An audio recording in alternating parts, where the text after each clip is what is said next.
Apriamo, Monica, una piccola parentesi. La nostra amica, una mini indagine qui dentro. La nostra amica ci ha parlato alla domanda se sei religiosa, ci ha detto la Chiesa no, però esiste, come dire, l'avatar Gesù, l'avatar Buddha. Bene, parliamo di quello che ha fatto il signor Dalai Lama ieri o qualche giorno fa. Davanti a tutti, a telecamere accese, si è baciato un bambino e poi gli ha detto succhiami la punta della lingua. Vediamola con la visione eterica chi è l'attuale Dalai Lama. Già che ci siamo, chiamiamo anche Bergoglio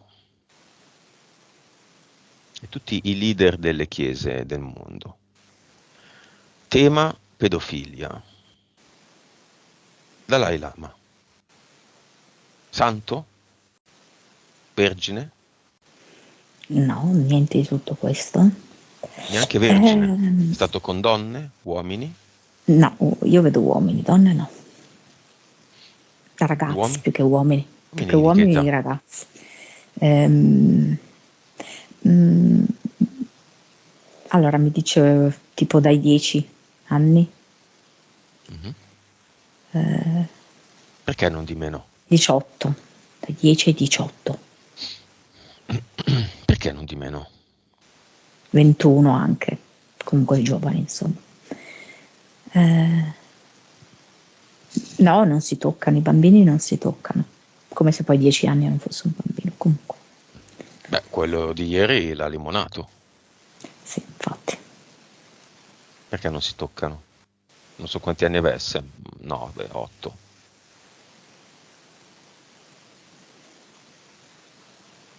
Mm. Ah, perché non di meno? Boh, mi fa vedere delle divinità induiste, mi fa vedere Vishnu, Krishna, Mm. che hanno tipo in grembo un bambino neonato, Mhm. come se quello fosse tutelato. No, Mm. non lo so, cioè non, boh, non lo so. Chi è l'entità ultima a cui il Dalai Lama si rifà? Il suo signore e padrone. Allora me ne fa vedere diverse perché parte da una mantide enorme, poi mi fa vedere appunto questi, la sua Trimurti, Mhm. mi fa vedere eh, tipo come una specie di squarcio all'interno del secondo universo. Mhm. Mi fa vedere per esempio anche l'elefante che abbiamo visto personale per Patrizia, tanti elefanti di diverse fogge. Secondo universo, quindi di fatto Moloch. Sì, e infatti proprio in fondo c'è Moloch sul suo trono. Mhm. Ci sono delle foto del Dalai Lama che si copre un occhio? Sì, Mhm. E chi anche gliel'ha con un detto? occhio pesto. Quindi è devoto a? Chi gliel'ha detto di farlo? Chi gli ha fatto l'occhio pesto? Mali. Voi lo chiamereste Satana, ma non è per noi Satana. Ok, quindi il leader della religione buddista Sì, in sei questo andato momento via. è devoto a Satana. Chi è se è andato via? Ah, sono andato Tu, via come voce? sì. Ok. Il leader della religione buddista sul pianeta Terra oggi è devoto a Satana. Sì, in una forma diversa da questa occidentale nostra. Però poi fondamentalmente se togli i veli è Satana, ha solo Ok. una modalità diversa di presentarsi. Pacia e fotte bambini. Detto qualcosa che non va? Stanno così le No, cose in io eterico? li accarezzo. Non li fotte?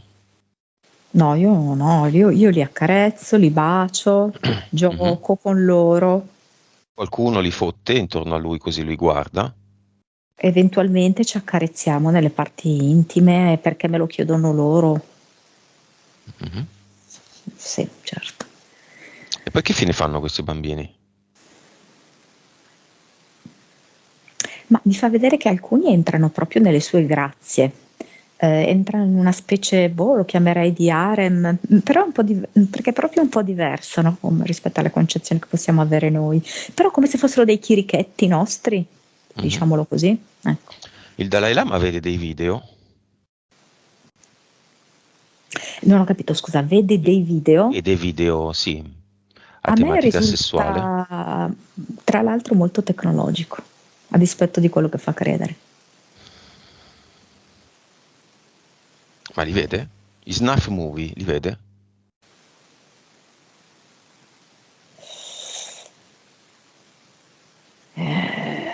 Come se avesse una predilezione. Io non lo so se esiste questo tipo di pornografia, ovvero in cui, cioè, non so come spiegarti, non c'è la violenza aperta del bambino, ma è Mm, come in cui sembra tutto un po' un gioco, in cui sembra che il mhm. bambino è consenziente, ma perché di fatto è come se fosse in uno stato alterato di coscienza sto bambino. Mhm. Ed effettivamente appare giocoso, coinvolto, partecipe, ma non lo è. Come se fosse un drogato, come se noi quando prendessimo la cocaina, no? Siamo un po' così schizzati. Mhm. Io non so se esiste qualcosa del genere. Quindi c'è la penetrazione poi del bambino come gioco. Vedo molta oralità, molta masturbazione reciproca. Ok. Il nostro leader religioso? E vedi, è molto diverso, ma la fa vedere, perché qua me la fa vedere proprio incentrato sulla sofferenza, sul dolore, quasi nel godimento di vedere il dolore. Però non riesco a capire se, non lo so, perché immediatamente quando mettiamo il riflettore sul nostro Papa, vedo proprio ehm, un piacere nell'accogliere la vittima a sofferenze e quasi consolarla, per assurdo, no? Gli infligge la sofferenza e la vuole consolare.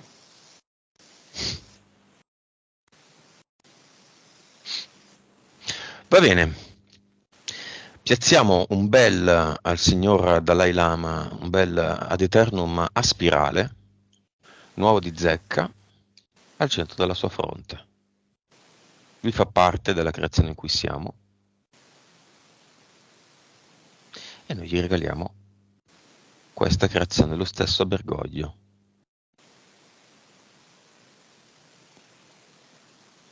Lo stesso a tutti quelli che lavorano intorno a Oh, mamma mia. questa...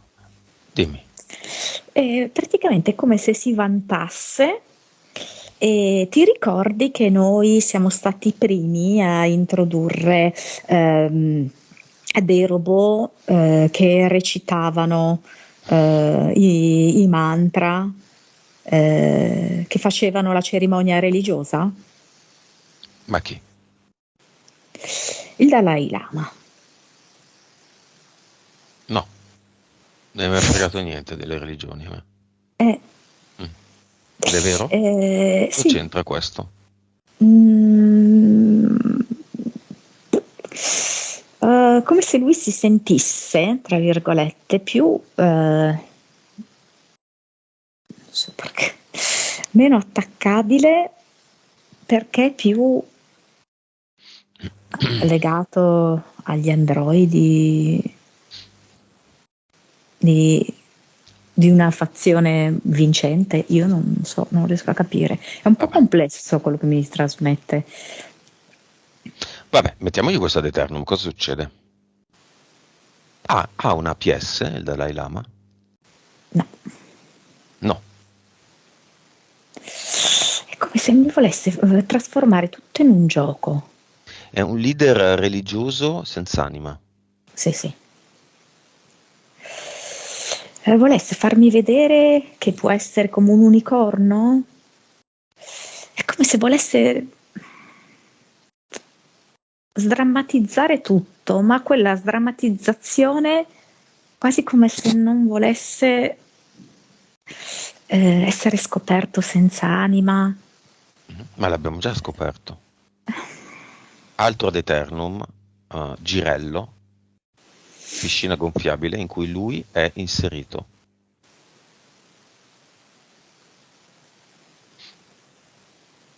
e glielo mette nel mondo uno addosso tutte le persone che lo vogliono fare, per esempio Patrizia, tu, i nostri amici, tutti i bambini violentati da lui, tutti quelli che si rifanno alla sua religione e che stanno osservando la situazione. Il lavoro è collettivo e globale. Vedo un senso di rassegnazione, vedo che sprofonda all'interno di questa spirale. E vedo i bambini invece che trionfano, che saltano proprio, che gioiscono, liberati. Monica, questo fatto era voluto o è stato un incidente? Questo video? Praticamente inevitabile, mi viene la parola. È un momento in cui non è possibile sottrarre certe prove.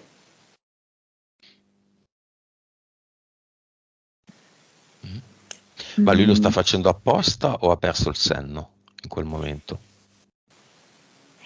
Questa qui è una pratica costante per loro, no? E infatti nel filmato tutti quanti ridono perché sono tutti complici, no? Sono proprio delle risate di autentico divertimento, per loro è una cosa consueta, naturale. Però è come se non potessero sottrarsi dall'evidenza delle cose. E proprio per questo hanno dovuto mantenere quella stessa naturalezza, perché è come se il tempo terrestre in questo momento sia questo, in cui vengono fatte delle istantanee di verità e tutti le devono vedere.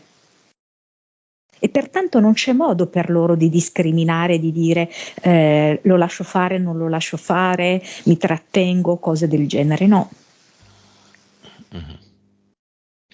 Va bene. Squarci inevitabili di verità.